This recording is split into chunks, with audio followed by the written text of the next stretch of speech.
You're checked in with the people's champ, Dre Rocca, on U92. Definitely one of my favorite segments that I do here on Unrestricted. It's called I Love That, featuring my good friend Lisa Barlow of the Real Housewives of Salt Lake City. Man, I can't say enough good things about Lisa. You know, I gotta have full disclosure. Like, even before we had this conversation that you're about to hear, we were talking for about an hour before then. And man, there's a lot of cool things that Lisa is involved with that you'll be able to hear about in 2022. Not only that, but the show as well. I just want to say thank you to not only Lisa, but thank you to anybody that's listening to the segment, that gives us feedback, that gives us that love, and has that banter back with us, because it honestly, like, that's what it's about. It's about showing people another side of Lisa, showing people the truth, because we all know that television's kind of crazy. And Bravo does an amazing job, by the way, for this show, the production. I love it. If you haven't checked out The Real Housewives of Salt Lake City, I know as a man it's kind of weird saying that, but it's a stigma, right? It's a stigma that this is just a show for women, but it's not. It's cool. It shows our community in a different light, and it shows our community, and I'm learning a lot of different things about our community. Some restaurants that I never even heard about, bars, bistros, even down to like creatives that's involved with this show. So I will stop talking and I will let you enjoy this segment of I Love That, featuring my good friend Lisa Barlow of the Real Housewives of Salt Lake City. All right, it's I Love That. I got my good friend Lisa Barlow here on the phone. Lisa, how you doing today? Hey, Dre, I'm doing amazing. Yeah, how's How are you? I'm doing great. You know, I'm gearing up for Christmas. It's we're just a few days away. Santa Claus is gonna be coming through the house, and all my kids are on their best behavior now, which makes me happy. I know that's the best. Santa's so good for good behavior. It's good to like threaten your kids. Yeah, you know Santa Claus is watching, right? He's watching, and those elves too. Exactly. Did you ever do like the Elf on the Shelf thing with the family? We're still doing it, and yes, the elves on the shelf are a lot of work, and they're sassy. So what's on your Christmas list? What do you want for Christmas? You know what? My biggest thing is peace, and I can't wait to go on a trip with the family to relax and get that peace. But you know, I think you hit a certain point in your life where you're like, I don't need things. I just want peace. Yeah, exactly. And hopefully we get some peace on some of these future episodes, because right now it's quite spicy. Oh, spicy is a good word for it, Dre. So the last time we talked, you guys, you ladies were still in Vail. You were wrapping up, and everything hit the fan, right? With Mary, between Heather and Whitney and Meredith, like a lot of things happened. Can you tell us a little bit about the ending of Vail, if you will? Yeah, absolutely. So for me, you know, I was hoping we were going to have a great morning, and everyone was going to sit, let Mary tell her side of everything, because we had just gone through a lot with Jen emotionally, you know, the night before. So, you know, after my conversation with Mary, I'm like, you know, you should talk to the girls about all this. These are questions I have. These are things being said. I brought up the Cameron situation, and I really wanted Mary to be able to speak for herself and then let everyone talk as a group. And it didn't ever get to that point, because I think paranoia clicked in for Heather and Whitney. Like, wait, what was said? Did they talk about me? Is it all being blamed on me?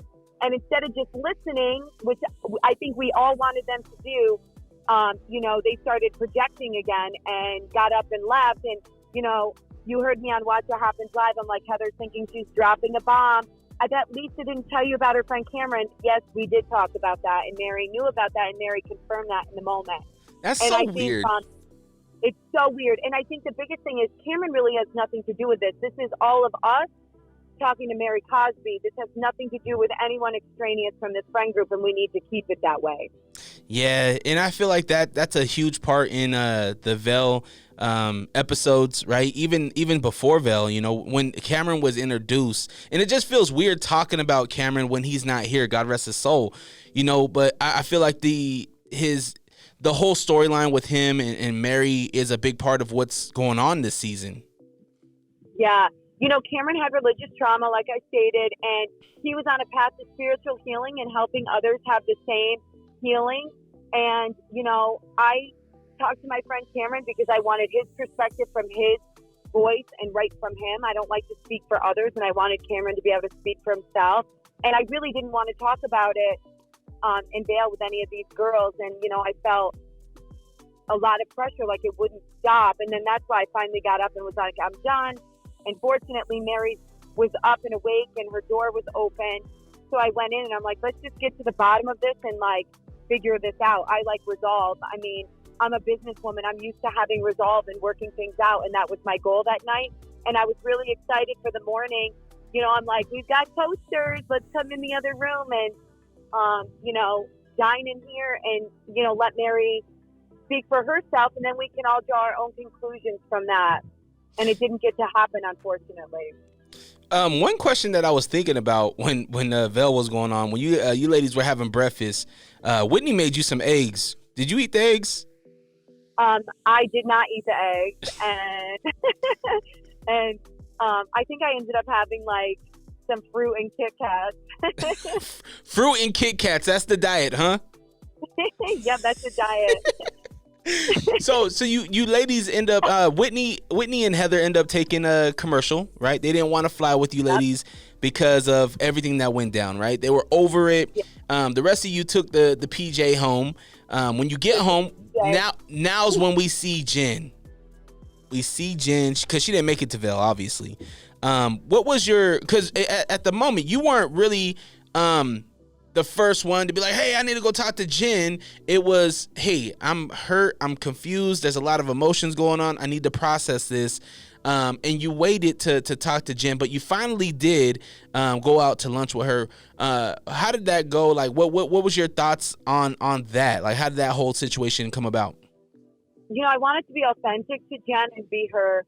You know, if you're going to show up for your friend, you want to be your friend. So I needed to process everything so I knew how I would handle the situation. And, you know, for me, in the moment, I didn't even like to say it. I didn't even want to think like, is this a guilty or innocent thing? And I believe that you're innocent until proven guilty. You know, Dre, you and I have talked about this a lot. Everybody deserves due process. Mm-hmm. And for me, it wasn't even the legal issue. It was that Jen and I had never had resolve. You know, we kind of like talk a little bit at Mary's cooking class, but we hadn't chatted since the night of my kid's fresh wolf party.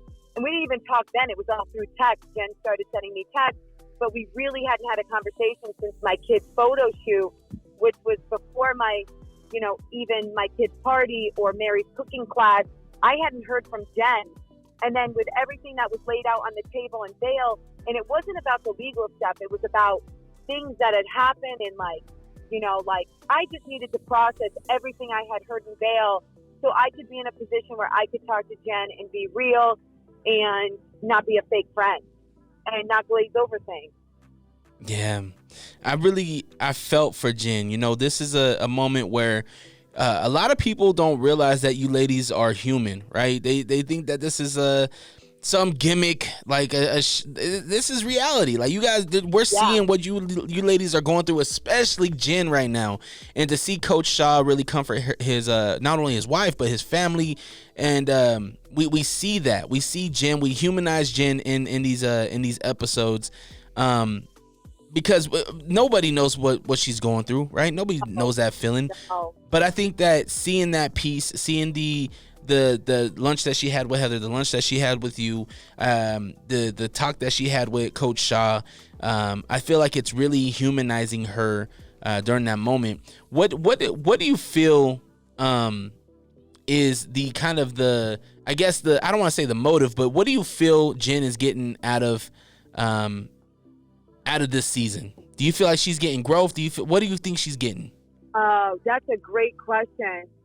You know, I'm hoping for Jen, she looks at it as an opportunity to tell her truth and her side of, you know, this really, really challenging situation with these allegations. And I'm hoping she's looking at it as an opportunity to be able to express herself and, you know, what she's going through right now. Because, I mean, they are tough allegations, Dre. Like, they're brutal. Very, very much so. I mean, when you're talking about the federal government, Coach Shaw said it best, right? The feds is coming against the feds. This is a big deal. Yeah. This is not light.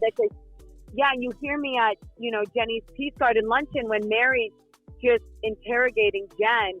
I'm like, Mary, she's up against the federal government. This is a lot. And Mary just, keeps firing shots at her. And it was,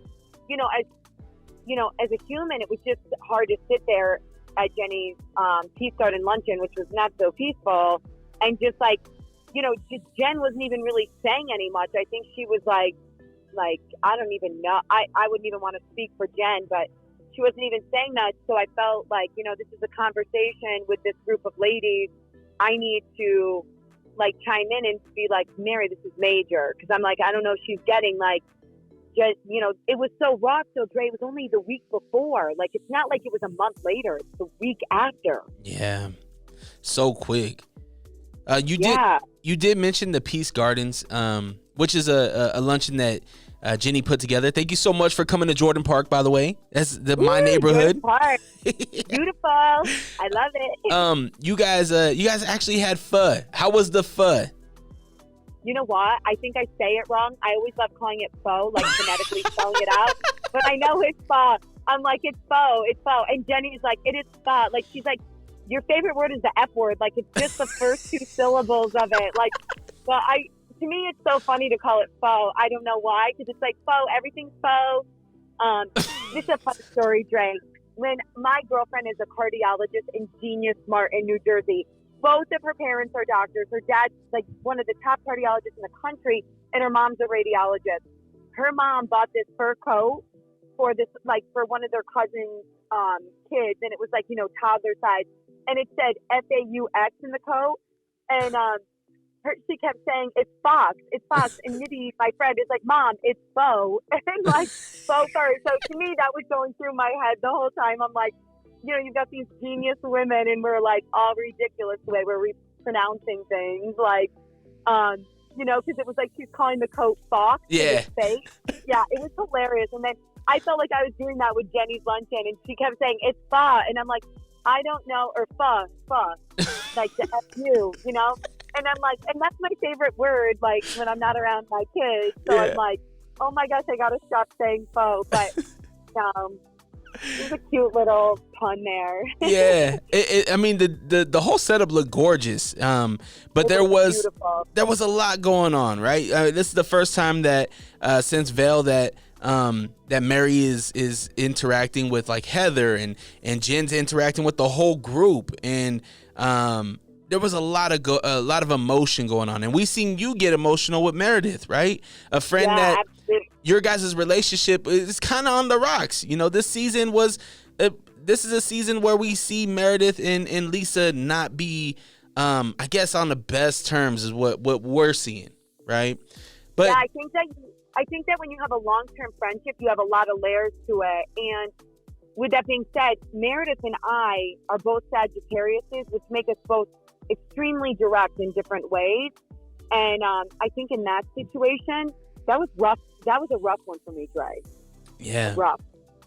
It was a high emotions, but I feel like maybe we're about to see it on January 2nd for the next episode. But I feel like leaving the Peace Gardens, leaving that dinner, that lunch, I felt like it was a step in the right direction. There was a lot of emotions that were released, and anybody that could say that people were talking behind their back, now it's out in the open, right? Now everybody knows what's going on.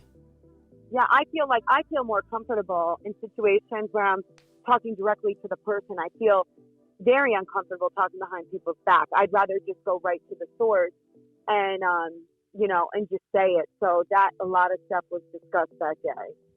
Yeah. Very chaotic, hard to follow. You almost need a flow chart.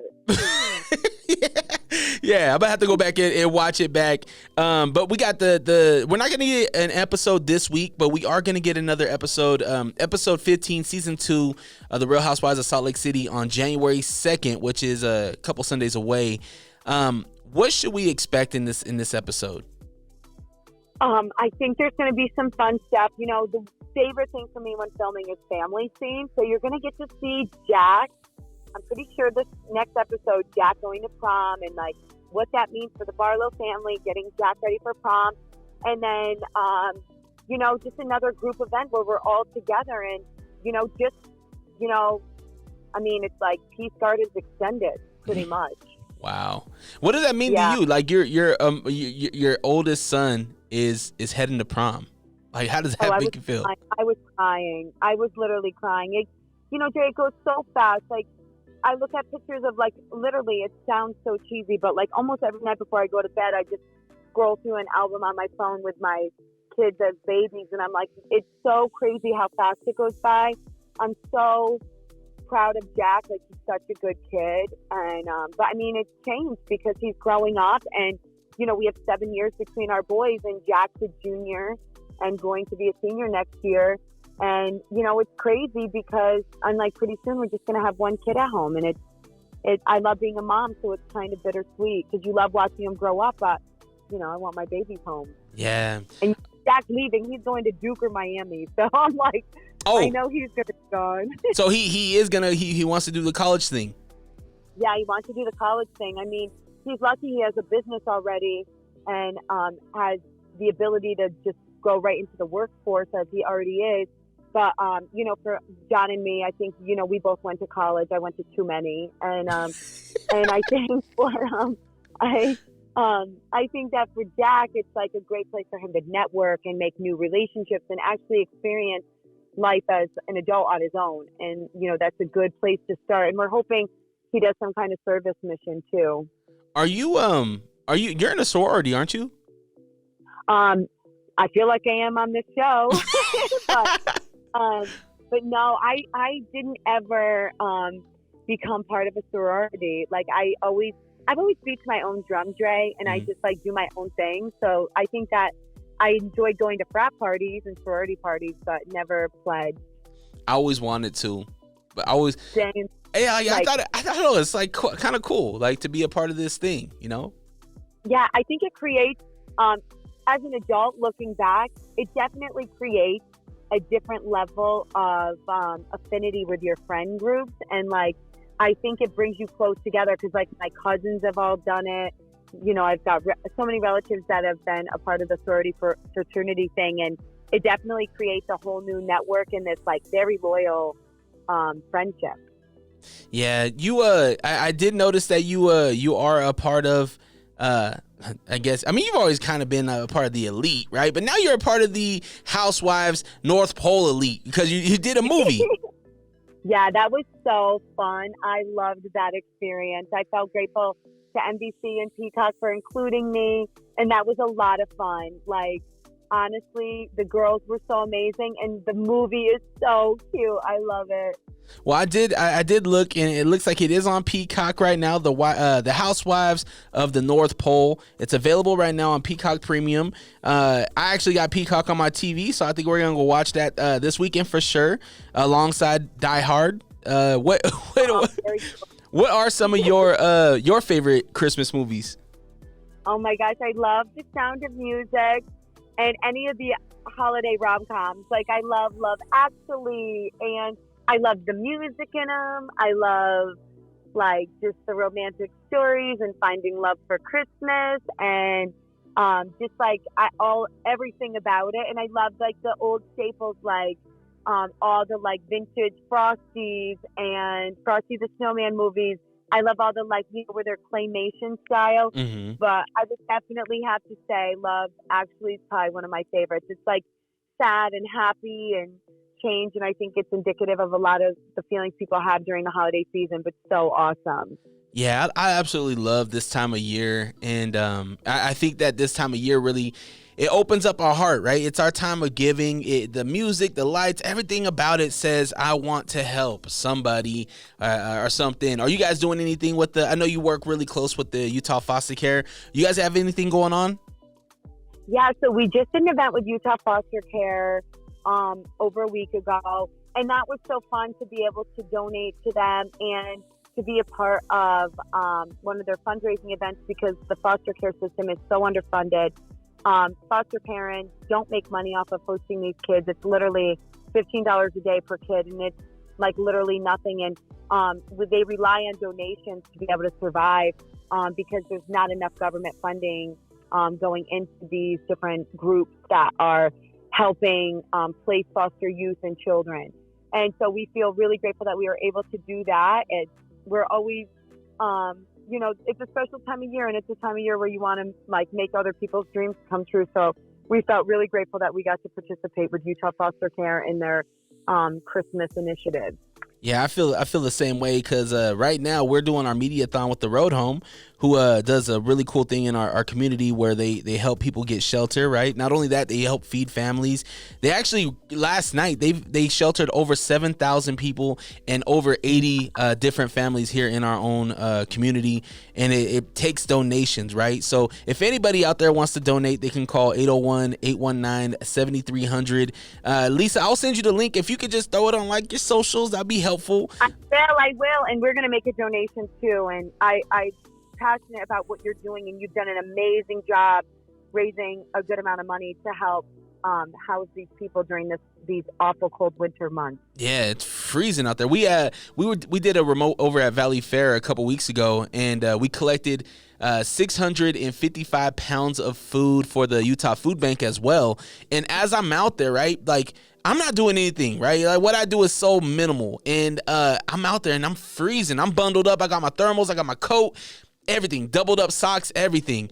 And I was like, if I'm out here freezing with all of this on, there's somebody out there with no shoes right now. There's somebody out with no coat, and they're living out there in the cold. So, oh yeah, 100%. One of our friends, my best friend and her husband, donated hundreds of pairs of sneakers, the good sneakers, to foster youth, because what you just said is a big deal, Dre. They don't have coats, they don't have shoes, they don't have mittens. So anything we can do to help what you're doing, we're more than happy to. It's a real thing. Yeah, and it all coincides together, whether if it's a Utah Foster Care, the Road Home, or the Utah Food Bank. It's about helping for all these resources, right? Letting people know that there are these resources out there, and especially the children, the kids. I'm a parent, you're a parent. We have that soft spot for kids, and I think Yes. it's very important to help where we can. So you can visit our website for any of the listeners. U92SLC.com has a bunch of links there. And I'm just grateful to be in a position to do these kind of things. You know what, Trey? You do an amazing job with it, and thanks for spotlighting the organizations in our community that need the support, because there's so many, and I just feel grateful that we get to help participate, and thanks for sharing so much with us so that we know where the needs are. Because a lot of times people don't know who needs help during this holiday season. I want to help someone. So thanks so much for sharing all of this. It's really important. Absolutely. Lisa, any last words, anything that we need to be aware of, whether if it's with Vita or whatever you guys got going on? Oh my gosh. Well, there is a new Housewives cocktail on the menu at Flankers, which I love. But aside from that, I just wish everyone the happiest, most merry holiday season and Christmas. And just think 2022, make your New Year's resolutions. I'm always trying to be a little bit better and evolve as a human. And I'm just really looking forward to setting some new goals and achieving those in 2022, and just being really cognizant of everyone around us, and being aware of where people need help and stuff. And I just wish everyone the happiest holiday season. Absolutely. I think you said something really important. 2022, make those goals and act on them. Get them started. You don't need the biggest, baddest thing to get started. All you got to do is get started. Lisa, I appreciate you so much. The Real Housewives of Salt Lake City, next episode is going to be airing January 2nd, episode number 15, season 2. I appreciate you. Merry Christmas to the family. Merry Christmas. Yes, I appreciate you. I hope you have a good rest of your day. All right, you too. Thanks, Dre. You're welcome. U92.